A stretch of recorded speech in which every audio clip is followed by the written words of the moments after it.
Guys, মই ঘৰখনৰ ডাঙৰ বুৱাৰী, মই মাজু বুৱাৰী আৰু মই সৰু বুৱাৰী। বি নহয় আগতে কিন্তু এয়া মাৰ ফোনৰ খাৰ উলিয়াই লৈছো। এয়া মাৰ গাইজ একো নিদিলে। তাই পলাই আহিছিলে।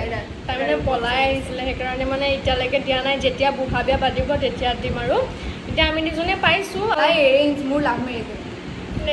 ধুনীয়া দেখি দেউৰটোৱে ঠিকে আনিলে, কিন্তু কাম বনত একো নাই, একো কাম কৰিব নাজানে। আৰু এখেত পলাই আহিছে যে কামটো কৰিব লাগিব, এনেকৈ থাকে, এনেকৈ কাম কৰে, এনেকৈ লাহে লাহে মুছে থাকে। তাই মুছে মানে বহুত দেৰি। মই সেইকাৰণে ঘৰৰ সকলো কাম ময়ে কৰোঁ মানে ডাঙৰ বোৱাৰী যে, সেইকাৰণে মানে কথাটো হ'ল আজিৰ দিনটোৰ কাৰণে আমি এখন ঘৰৰ তিনিওজনী একেলগে বোৱাৰী মানে ভিডিঅ' এটা বনাইছিলোঁ। ভিডিঅ'টো সকলোৱে চাব, আশা থাকিলে মৰম দিব, ভাল পালে আৰু ভাল নাপালে মৰম নিদিব আৰু সেয়াই আৰু মৰম দিব বুলি আশা থাকিলে সেয়াই ভিডিঅ'টো চাব দেই।